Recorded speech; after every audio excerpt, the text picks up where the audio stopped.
Hello friends, welcome back to our channel. Siragadikka செல்ல upcoming review பார்க்கலாம். நம்ம பப்பரப்பா மனோஜை பரபரப்பான மனோஜை மாற்றிட்டாங்க. என்னடா டே, அவன் பாவண்டா அந்த ஆள், ஒருத்தர் அப்பாவியை பிடிச்சி இந்த மாதிரிலாம் கொண்டு போகிறீங்களடா அப்படின்னு சொல்கிற அளவுக்கு தான் இருக்குது. இங்கிட்டு பார்த்தீங்கன்னா ஒரு வழியாக கல்யாணத்தை முடிச்சுட்டாங்க. எப்படியும் மீனாவும் அவங்களும் சேர்ந்துட்டு சிந்தாமணி வந்து பார்க்கணும், அவங்க மனசு தெரிஞ்சிருவாங்க. பார்த்தா எப்படி திருந்துறாங்களா இல்லை இதை வச்சு பழி வாங்க போகிறாங்களா வந்து நம்ம பொறுத்திருந்தா பார்க்கலாம். அடுத்து வரப்போகிற எபிசோட பார்த்தீங்கன்னா அந்த மனோஜுக்கு எப்படியாவது ரோஹிணியை டைவர்ஸ் பண்ணி ஆகணும், நமக்கு அந்த மாதிரி பெரிய சொத்து கிடைக்க போகுது அப்படின்றதுக்காக அந்த அவங்களுக்கு வந்துட்டு கல்யாணம் பண்ணி வச்சிடலாம் அப்படின்னு சொல்லி ஒரு டேட்டு கொடுத்துருக்காங்க.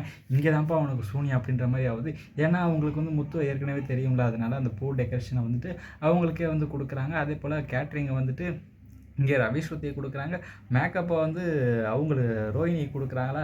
என்னடா இது எல்லா பக்கமே மனோஜுக்கு ஆப்பு போல் அப்படின்ட்டு வீட்டுக்கு தெரியாமல் கல்யாணம் பண்ண போகிறோமே அப்படின்ட்டு அவரை நினச்சிட்டு அங்கிட்டு போனால் இங்கே தானே பெரிய ஆப்பு உனக்கு காத்துக்கிட்டு இருக்குது அப்படின்ற மாதிரி, என்னப்பா எல்லாரும் ஒரே இடத்துக்கு கிளம்பிட்டு இருக்கீங்க அப்படின்ற மாதிரி தான் ஆயிடுச்சு. நமக்கே பார்க்குறப்ப என்ன மாதிரி கொண்டு போக போகிறாங்க, எப்படிலாம் ட்விஸ்ட் நடக்க போகுது, என்னென்ன மாதிரிலாம் பண்ண போகிறாங்கிறத நம்ம வந்து பொறுத்து இருந்து பார்ப்போம். அதே போல் அது எப்படி கொண்டு போகிறாங்க பார்த்தீங்கன்னா, அந்த மாதிரி மனோஜ் வந்துட்டு எதுவுமே சொல்லாமல் வீட்டில் வந்துட்டு மறைச்சிட்டு இந்த மாதிரி கல்யாணத்தை பண்ணிடலான்னு நினைக்கிறாங்க. இந்த மாதிரி அவர் வந்து சொல்லிடுறாரு, உங்களுக்கு இந்த வாரத்தில் கல்யாணம் வச்சுருக்கோம் அப்படின்னு அந்த ஜோசியக்காரன் சொல்கிறாங்க. இதெல்லாம் ஒரு ரோஹிணியோட பிளான் நினச்சா, அது ரோஹிணியோட பிளானே இல்லை, நீ மொத்தமாக மாட்ட போகிறடா கோவிந்தா, உனக்கு இருக்குடா அப்படின்ற மாதிரி வந்துட்டு அந்த மாதிரி தான் கொண்டு போக போகிறாங்க.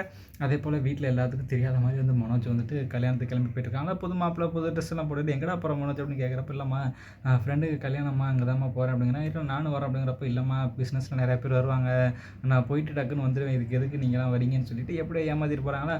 அதே போல் எல்லாருமே விசேஷத்துக்கு கிளம்புறாங்க. அதெல்லாம் வந்து மனோஜுக்கு தெரியாமல் அவர் வெள்ளனே கிளம்பி போயிட்டு அங்கெல்லாம் ரெடி ஆகிட்டு இருக்காங்க. பார்த்தீங்கன்னா மீனா அவங்க தான் வந்து டெக்கரேஷன் பண்ணிகிட்டு இருக்காங்க. அதே போல் ரோஹிணி எல்லாருமே அங்கே தான் மேக்கப் எல்லாத்துக்குமே அங்கே தான் இருக்காங்க. மனோஜ் வந்துட்டு கல்யாண மாப்பிள்ளையை கூப்பிடுங்க அப்படின்னு எல்லாம் பார்க்கணுன்னு ஆசைப்பட்றாங்க. அவர் ரூம்குள்ளே இருக்காங்க அப்படின்ற மாதிரி வந்துட்டு சொல்லிடுறாங்களா.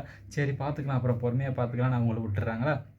அதுக்கு அடுத்து கல்யாணத்துக்கு டைம் ஆயிடுச்சு வாங்கன்னு பார்க்குறப்போ எல்லோரும் மாப்பிள்ளை வராங்க பாருங்கள் அப்படிங்கிறது வந்து பார்க்க போகிறாங்க. ஆனால் எல்லாருமே சொல்லிகிட்டு இருக்காங்க, மாப்பிள்ளைக்கு ரொம்ப தாராள மனசு, இந்த மாதிரி ஒரு பொண்ணுக்கு வாழ்க்கை கொடுக்குறது வந்து ரொம்ப பெரிய மனசு அப்படின்ட்டு எல்லாருமே புகழ்ந்துட்டுருக்காங்க. பார்த்தா அது மனோஜ் பார்த்ததுமே அவர் தூக்கி வாரி போட்டுறது. என்ன மாதிரி நடக்க போகுது, மனோஜுக்கு அடி விழுவ போதா இல்லை வந்துட்டு கல்யாணம் அங்கே நடக்க போகுதா என்ன ஏதுங்கிறத வந்துட்டு நம்ம பொறுத்து தான் பார்க்கணும். ரோஹிணிக்கு பெரிய ட்விஸ்ட்டு நடக்க போதா இல்லை மனோஜுக்கு கண்டிப்பாக கல்யாணம் நடக்க போதா, இந்த மாதிரி எப்படியெல்லாம் கொண்டு போகிறாங்க. ரோஹிணி அதில் ரியாக்ட் பண்ணி, சரி பரவாயில்ல நீ இந்த பொண்ணை கல்யாணம் பண்ணிக்க, நான் உனக்கு டைவர்ஸ் தந்துடுறேன், அப்பயே டைவர்ஸ் கொடுத்துறேன் கையெழுத்து போட்டு கொடுத்துறாங்க. இல்லை வந்து பெரிய பிரச்சனையாக கொண்டு போகிறாங்க. அது வந்து பொறுத்து இருந்தால் பார்க்கணும். இந்த வீடியோ பிடிச்சா மறக்காமல் லைக் பண்ணி ஷேர் பண்ணி சப்ஸ்கிரைப் பண்ணிடுங்க. Thank you friends.